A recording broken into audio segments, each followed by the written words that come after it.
నియమింపబడే వాళ్ళం మాత్రమే. కనుక నియమిస్తున్న వాడు ఎవరిని? సర్వగుహాశయ. గుహ అంటే బుద్ధి గుహ. బుద్ధికి లోపల చైతన్య రూపంగా ఉండి బుద్ధికి ప్రచోదనం ఇస్తాడు. కాబట్టి ఆలోచనలు ఎక్కడి నుంచి వస్తాయి? లోపల ఆ చైతన్య జ్యోతి నిరంతరం వెలుగుతోంది కాబట్టి దాన్ని ఆధారం చేసుకుని ఆలోచన. ఇది పక్క తప్పుకుందా? ఇది శవం కదా. అందువల్ల సర్వగుహాశయ విష్ణువు, అంతటా నిండున్నవాడు. కదిలే వాటిలో, కదలని వాటిలో అంతటా అంతటా అంతటా అంతటా అంతటా నిండున్నవాడే ఇదిగో ఆ దేవకి ద్వారా లోకానికి వ్యక్తమయ్యాడు. పుట్టేడు అనకూడదు, వ్యక్తమయ్యాడు. మనది పుట్టుక, వాడిది వ్యక్తం అవటం, వాడిది ఆవిర్భావం. అందుకే ఆవిరాసీత్ అనే పదం వాడేది. ఆవిర్భవించుట అంటే ఒక రూపముగా తెలియబడుట. ఆ రూపం వాడే సెలెక్ట్ చేసుకున్నాడు. ఆ రూపం ఏ క్షణంలో పుట్టాలో ఆ కాలాన్ని తనే సెలెక్ట్ చేసుకున్నాడు. ఆ నక్షత్రం రోహిణి వాడే సెలెక్ట్ చేసుకున్నాడు. అష్టమి తిథి వాడే సెలెక్ట్ చేసుకున్నాడు. అర్ధరాత్రి సమయం వాడే సెలెక్ట్ చేసుకున్నాడు. జైల్లో ఉన్న ఆవిడ్ని తల్లిగా ఎంచుకుని వాడే సెలెక్ట్ చేసుకున్నాడు. అయిన తర్వాత వాళ్ళ చేత ఏం చేయించి అలా మొత్తం అంతా మార్గదర్శనం చేశాడు. పుట్టక ముందు నుంచి బోల్డ్ లాబియింగ్ చేసిన వాడు. లాబియింగ్ పుట్టేగాడావిడ కాదు, పుట్టక ముందు నుంచి బోల్డ్ లాబియింగ్ చేసిన దేవతల చేత స్థుతింపబడినవాడు. కాలంతో సంబంధం లేనివాడు. కాలపురుషుడు సంతోషించాడు. కానంతరవాడు నాలో జీవితున్నాడు, నా అదృష్టం కదా. అత సర్వగుణోపేత కాల పరమశోషణ. స్వామి ఆవిర్భవించబోయే కాలం ఎలా ఉందంటే మంగళకర లక్షణాలతో ఉంది కదా. కాలానికి ఆధారమైన వాడు వస్తున్నాడంటే కాలం సంతోషించింది. సంతోషించినది ఎవరు? ఒక్క దుర్జనులు తప్పించి, సంసాది రాక్షసులు తప్పించి అందరూ ఆనందంగా ఉన్నారు లోకం అంతా. వీళ్ళకేమని కలవరం పుట్టింది వీళ్ళ హృదయాల్లో స్వామి ఆవిర్భవించబోతుంటే. ఇక దేవతలు అవ్వచ్చు, బ్రాహ్మణులు అవ్వచ్చు, పశుపక్షాదులు అవ్వచ్చు, తెలియనటువంటి ఏదో ఒక ప్రేమ, తెలియని ఏదో ఒక ఆనందం. కారణం ఆనందాల రాశి అక్కడ దేహం తీసుకుంది. అందువల్ల కృష్ణుడు అంటే ఆనందదేహుడు అని అర్థం. ఆనందమే దేహమైన వాడు. మనం ఆనంద దేహాలు కాదు, మనం వేరే చెప్పక్కర్లేదు. మన దుఃఖమే దేహాలు ఉన్నాయి. వాడి ఆనందమే దేహం. ఆనంద శరీరుడు కృష్ణుడు అంటే అర్థం. అందువల్ల కృష్ణుణ్ణి శరీరంలో ఎక్కడ కొరికినా ఆనందమే. వాడు బాడీలో స్వీట్ అనుకుంటే స్వీట్ని ఎక్కడ కొరికినా స్వీట్ ఉంటుందో అది తెలియదు కానీ, మధురాలు ఉండదు తెలియదు కానీ, కృష్ణుణ్ణి ఎక్కడ కొరికినా ఆనందమే. అందుకే మధురాధిపతే అఖిలం మధురం అన్నారు వల్లభాచార్యులు గారు.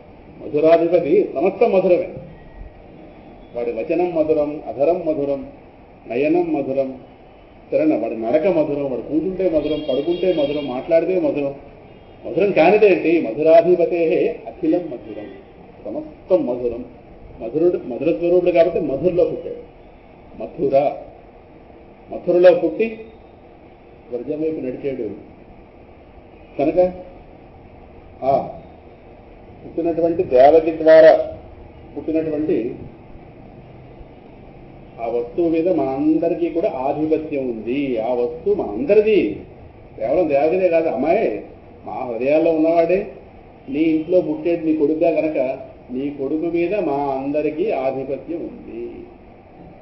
అయిపోయిందా? నీ ద్వారా వచ్చేది అదృష్టం అంతే. అంత మాత్రం నీకే పరిమితులు కాదు. వాడు మా హృదయవాసి.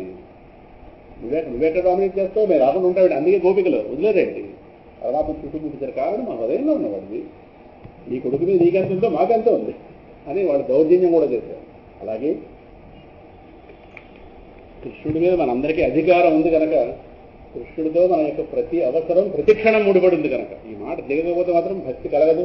ఎన్ని కృష్ణాష్టములని ఇలాగే ఉంటాం. క్షమించి ప్రార్థన. ఇది ఎప్పటి నుంచి చేస్తున్నాం? ఇది మనలో ఎదగాలి కదా. ఎదగడం అంటే మనకేది మనలో జ్ఞానం వైపు నడవద్దా?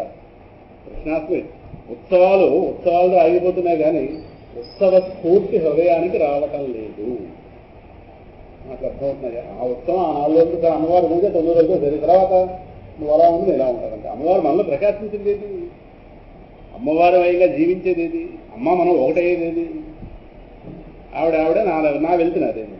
అదే ఆవిడ వెళ్ళిపోగానే కార్తీక మాసాన్ని వెల్కమ్. ఏదో ఒకటి ఇలాగా అంటే వెలికి ఉండిపోతుంది. అలా కాదు. పరమాత్మ నిండిపోవాలి. అర్థమవుతుందా? అందులో ఈ కృష్ణాష్టమికి చర్మగీతం పాడటమే ఎవరికి? అజ్ఞానానికి. కృష్ణాష్టమి కాదు, అజ్ఞానానికి. అందుకే నిషీధే తమ ఉద్భూతే. ఆ హృదయంలో ఉన్నటువంటి కృష్ణ ఆవిర్భావం ఎక్కడ జరగాలి? మొదట్లో జైల్లో అయిపోయిందా కదా 5,100 సంవత్సరాల క్రితం. ఇప్పుడెక్కడ నా హృదయంలో గూడు కట్టుకున్న అజ్ఞానమైన చీకటిని చీల్చుకుని మాధవుడు బయటకు రావాలి. ఇక్కడే దేవకి ఇక్కడే ఉంది, వసుదేవుడు ఇక్కడే ఉన్నాడు. దేవకి ఎవరు? నాలో ఉన్నటువంటి సద్గుణాలు దేవకి. దేవక్యాం దేవరూపిణ్యాం. దేవకి దేవరూపి. దేవరూపి అంటే తనలో దైవ లక్షణాలను పూర్తిగా నింపుకున్నాడుగా. దైవ లక్షణాలు నింపుకున్న వాళ్ళకి దేవుడు వస్తాడు. రాక్షసుల హృదయంలోకి పరమాత్మ రాడు. రాక్షసుల హృదయంలోకి పరమాత్మ రాడు. తమోగుణం రాకూడదు, నిద్ర రాకూడదు. ఆ తర్వాత 12 దాకా నిద్ర లేదు. కనుక దేవకంటే 16వ అధ్యాయం చెప్పినట్టుగా దైవాసుర సంపద్ విభాగ యోగంలో దైవీ లక్షణాల యొక్క సమాహారం దేవకి. వసుదేవుడు అంటే తపస్సు. వసువు అంటే ప్రకాశించే స్వరూపం ఉన్నవాడు. వసుదేవ కనుక ప్రకాశించే స్వరూపం వాడు. వసుదేవుడు తపస్సుకి ప్రతీక, దేవకి సద్గుణాలకి ప్రతీక. ఇటువైపు చూడాలి. అలా పెట్టిండి అన్నమాట. తర్వాత పెరుగుతుంది. దేవకి సద్గుణాలకు ప్రతీక, వసుదేవుడు తపస్సుకి ప్రతీక. వాళ్ళు తప్పిస్తేనే పరమాత్మ వాళ్ళకి పుట్టాడు. జాగ్రత్త చూడాలి. వాళ్ళకి 3 సార్లు పుట్టాడు పరమాత్మ. అందుకే పుట్టిన తర్వాత 4 చేతులతో పుట్టి వాళ్ళకి తను పుట్టిన కారణం ఏంటో చెప్పాడు. మీరు గతంలో అదే తపస్సు చేశారు, 10,000 దివ్య సంవత్సరాలు తపస్సు చేశారు కాబట్టి మీరు 3 సార్లు పుడతాను. పరమాత్మ ప్రత్యక్షం అయ్యాక వాళ్ళు 3 సార్లు అడిగారు, మాకు నీలాంటి పిల్లడే కావాలి, మాకు నీలాంటి పిల్లడే కావాలి, మాకు నీలాంటి పిల్లడే కావాలి. 3 సార్లు అలాంటి పిల్లడే కావాలంటే ఎవరో వస్తారు, నేనే రావాలి. నాలాంటి పిల్లడే ఉంటాడు. ఇప్పుడు పక్కింటి అశోక్ లాంటి పిల్లడు కావాలంటే అశోక్ లాంటి పిల్లలు 3 మంది ఉంటారు. వాడు పెంకి వీడు పెంకి వాడు పరమశంలో 3 మంది ఉంటారు. పరమాత్మలు ఇద్దరు ఉండేప్పుడు పరమాత్మ ఎప్పుడు ఒకటే. నీలాంటి పిల్లడు కావాలంటే నువ్వే పుట్టని అర్థం. ఆయనకు అర్థమైంది. ఓహో మీ భావన ఇదా అన్నాడు. మొత్తం మీద మీరు 3 సార్లు అడిగారు కాబట్టి 3 సార్లు పుట్టాడు. ఒక అవతారంలో కృష్ణి గర్భుడు అనే పేరుతో పుట్టాడు. ఆయన సుతపుడు, ఈవిడ కృష్ణి అనే దంపతులుగా ఉండి కృష్ణి గర్భుడు. వామనుడుగా పుట్టాడు అదితి కశ్యపులుగా ఉన్నప్పుడు. ఇప్పుడు దేవకి వసుదేవులుగా ఉన్నప్పుడు కృష్ణుడు ఈ విషయం అంతా చెప్పాడు. ఇగో ఈ విధంగా పుట్టిన కారణం చతుర్భుజ రూపం మీరు ఎందుకు చూపిస్తున్నారంటే, నేను మీకు ఇచ్చిన మాట నెరవేర్చుకున్నాను, ఎక్కడితో సరే మళ్ళీ మీకు పుట్టే అవకాశం ఉంది. ఇప్పుడు ఆ గొడవలు లేండి. ఎందుకు పుట్టాడు? 10,000 దివ్య సంవత్సరాలు ఈ దంపతులు తపస్సు చేశారు. తపిస్తే గాని పరమాత్మ దొరకడు. తపిస్తే గాని విద్యే రాదు లోకంలో. ఈ ప్రపంచంలో ఏదైనా తపిస్తేనే, కావాలనేటటువంటి ఆ స్వపన మన నుంచి బయలుదేరితేనే ఏదైనా వస్తుంది. కానీ కాలక్షేపానికి పరమాత్మ దొరకడు. కాలక్షేపరాయుడికి కృష్ణుడు దొరకడు. కృష్ణుడు దొరకాలనే చేస్తున్నాం కానీ అలా చూసి కాడ చెప్పి పంపించడానికి లేదు. కృష్ణుడు హృదయంలో ప్రవేశిస్తేనే శాంతి. కాదు హృదయంలో కృష్ణ జననం అయితేనే శాంతి. మరి ఈ అంధకారం లోపల ఉంది. ఇప్పుడు మధుర జైలు పైన ఎక్కడ లేదు. ఇదే మధుర జైలు, హృదయమే మధుర జైలు. ఇందులో దంపతులు దేవకి వసుదేవులు. మనకు ఏమైనా సద్గుణాలంటూ ఏమైనా సాధించుకుంటే దేవకి, పరమాత్మ పుట్టాలనే తపన మనలో ఏమైనా ఉంటే వసుదేవుడు. వీళ్ళు దంపతులు లోపల ఉన్నారు. వీళ్ళకి పరమాత్మ యొక్క జననం జరగాలి కదా. వీళ్ళు తిన్నగా చేసిన తపస్సు కరెక్ట్ అయితే పరమాత్మ పుట్టాడు. కనుక అంటే దాని అర్థం సద్గుణ సంపద ప్లస్ తపస్సు. తపస్సు ఉంటే కానీ సద్గుణ సంపత్తి రాదు. సద్గుణ సంపత్తి ఉంటే కానీ తపస్సు కొనసాగదు. అసలు సద్గుణ సంపత్తిలో తపస్సు కూడా ఉంటుంది. పరమాత్మ చెప్పాడు అక్కడ, అభయం సత్వ సంశుద్ధి జ్ఞానయోగ వ్యవస్థితి దానం దమస్య యజ్ఞస్య స్వాధ్యాయస్తప ఆర్జవం. తపస్సు కూడా ఒక దైవీ లక్షణం. కనుక ఈ దేవకీ వసుదేవులు ఎవరో కాదు, మనలో ఉన్నటువంటి సద్గుణాలు ప్లస్ పరమాత్మ కావాలనే తపన. ఇది దృఢంగా లేకపోతే పరమాత్మ రాదు. అంత అంధకారాన్ని చీల్చుకుని రావాల్సిన అవసరం ఏంటి? పరమాత్మ ఎందుకు పుట్టాలి? ఏమిటి మన హృదయం స్పెషాలిటీ ఏమిటి? ఇప్పుడు దేవకీ దేవ స్పెషాలిటీ ఏమిటి? ఏదో స్పెషాలిటీ ఉంది కాబట్టి తపస్సు చేస్తుంది కాబట్టి. ఇంతోటి కనడానికి అమలు ఎవరు లేరా లోకంలో? లేదు. 3 మంది ఉన్నారు. యాజ్ ఆన్ డేట్ 3 మంది ఉన్నారు.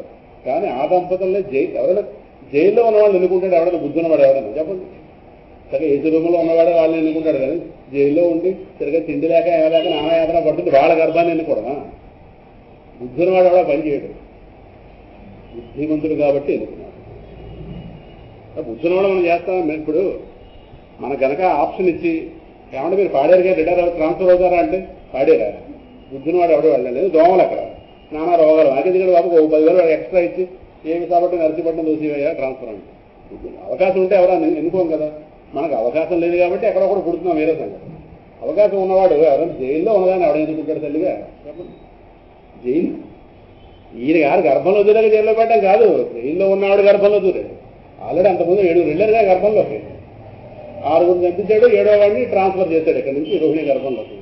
అంటే తెలిసి దూరేట గర్భం జైల్లో ఉన్నవాడు గర్భంలో ప్రవేశించాడు. బుద్ధుడు వాడా బుద్ధుడు బాగు చేయడానికి పుట్టినవాడు. వీడు బుద్ధుడు బాగు చేయడానికి పుట్టినవాడు. మాధవుడు కాదు, మామూలు వాడు కాదు, మాధవుడు వీడు. మామూలు వాడు కాదు, మాధవుడు. పువ్వులలో దారములే ఒదిగిపోయినావా స్వామి, పువ్వులలో దారములే ఒదిగిపోయినావా స్వామి, పువ్వుల సువాసనమోలే కానరాక ఉంటివా వినిపించే స్వామి, మాకు కనిపించవదేవి వినిపించే స్వామి, మాకు కనిపించవదేవి, చెవులు చేసిన పుణ్యమేమి కన్నులలో పాపమేమి కావగరా. ఏమి వెలుగుతుంది? పువ్వులలో దారములే ఒదిగిపోయినావా స్వామి, మయి సర్వమిదం ప్రోతం సూత్రే మణిగణ ఇవా. 7వ అధ్యాయం చెప్పాడు కదా, ఈ పాటలో లేదు భగవద్గీతలో. అదే దానే మనం పువ్వులలో దారములే ఒదిగిపోయినావా స్వామి. కనిపిస్తాడు దారం ఉన్నది కానీ దారం లేదు, పువ్వులు లేవు. జ్ఞానంతో పోల్చాలి కానీ దారం పువ్వుల మధ్య లేనట్టుగా ఒదిగిపోయింది. ఇంకా పువ్వుల సువాసనమోలే కానరాక ఉంటివా. పువ్వులకు వాసన ఉంటుంది, పువ్వులకు వాసన కనిపిస్తుందా? వాసన కనిపిస్తుంది ఎక్కడైనా? కనిపించదు కాబట్టి వాసన ఉండదా? వాసన దేని తెలుస్తుంది? ముక్కుకి తెలుస్తుంది. వాసన ముక్కుకి ఆబ్జెక్ట్ కానీ కన్నుకి కాదుగా. అర్థమవుతుందా? పువ్వుల సువాసన పోలే కానరాక ఉంటివా. పువ్వుకి వాసన ఉంది కాబట్టి పువ్వు వాసన కనిపించట్లేదు, పిచ్చి మాట. పువ్వు రూపానికి కనిపిస్తుంది, వాసన ముక్కుకే తెలుస్తుంది. అర్థమవుతుంది? చాలా లోతైన లిరిక్స్. పరమాత్మ ఉన్నాడు, స్వచ్ఛమైన బుద్ధికే తెలుస్తాడు. కంటికి చెవికి దీనికి దానికి కనిపించేవాడికి ఇంద్రియ విషయం కాదు పరమాత్మ. స్వచ్ఛమైన బుద్ధిలో దేవకీ వసుదేవులు స్వచ్ఛమైన బుద్ధి ఉన్నవాడు. పువ్వులలో దారములే ఒదిగిపోయినావా స్వామి, పువ్వుల సువాసనమోలే కానరాక ఉంటివా వినిపించే స్వామి. పరమాత్మ గురించి మన మాటలు వినిపిస్తున్నాక వింటూ పరమాత్మ కీర్తన. వినరో భాగ్యము విష్ణు కథ. భాగ్యం ఉంటేనే విష్ణు కథ వినగలం. విష్ణు కథ వింటే భాగ్యం పెరుగుతుంది. భాగ్యహీనుడు విష్ణు కథ దరిదాపులకు రాలేడు అని అన్న మాటలో అంత అర్థం ఉంది. కనుక పరమాత్మ గురించి మాటలు చెవులో పడుతున్నాయి.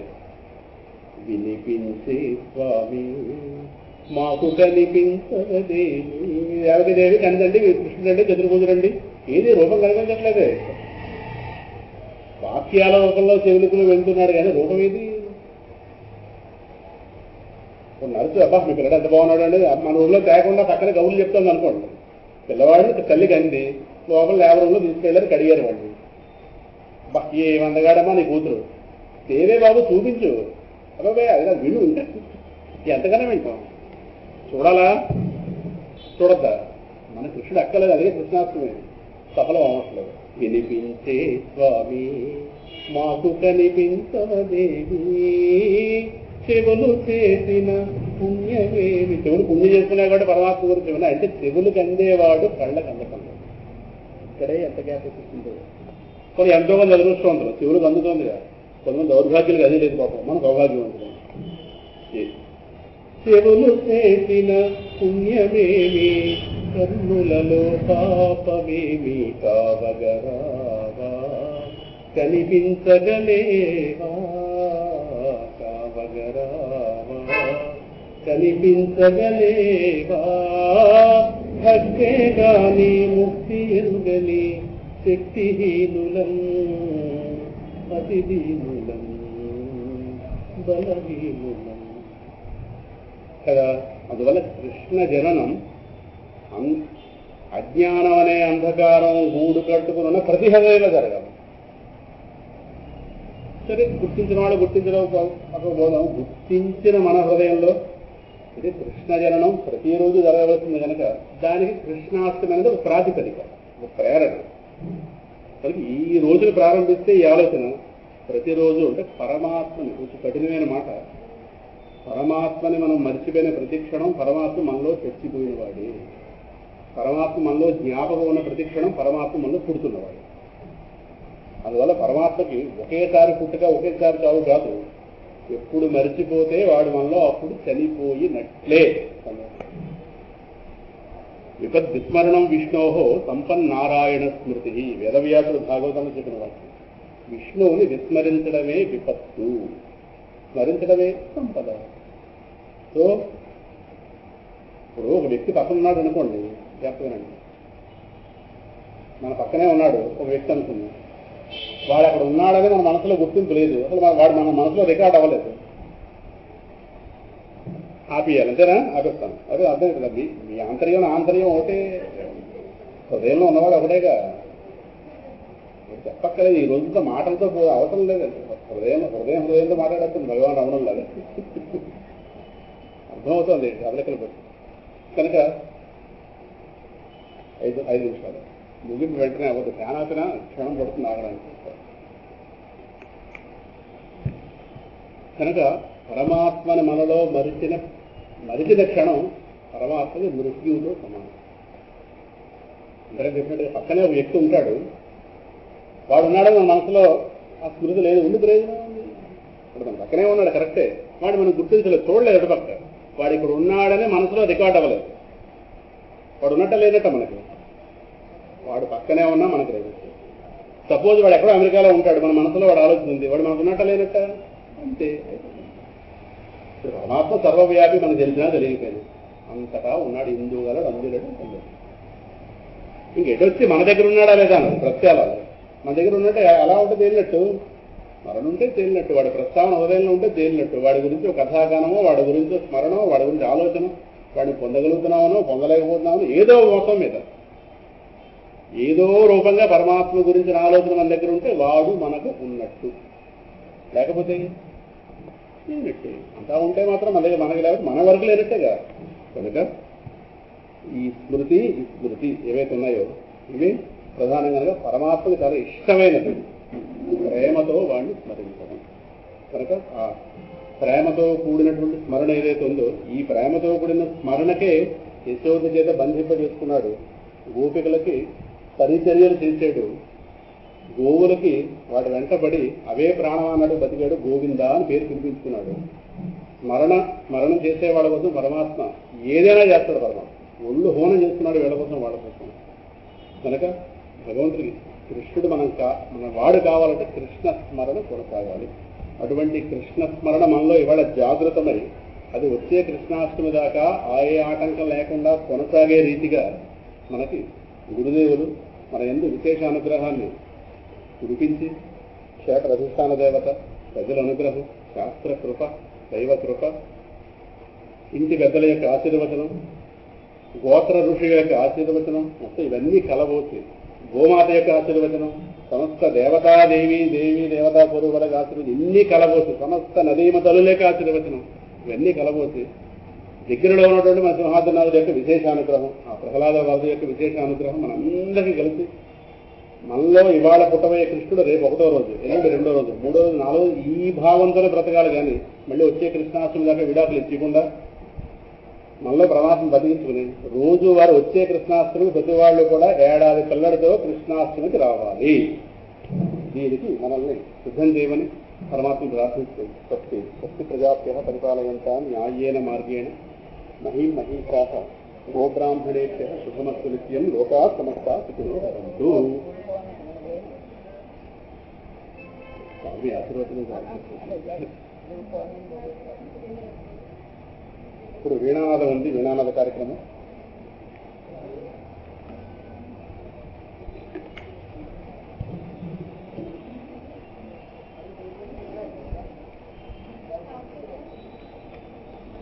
నమస్తే.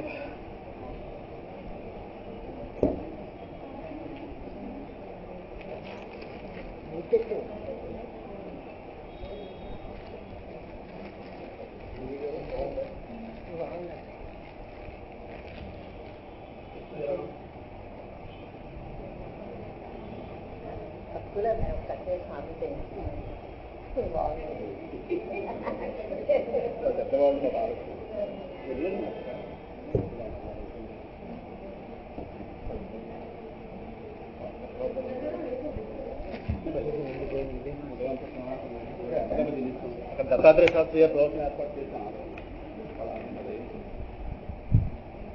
చాలా ప్రవచనాలు దేవిదా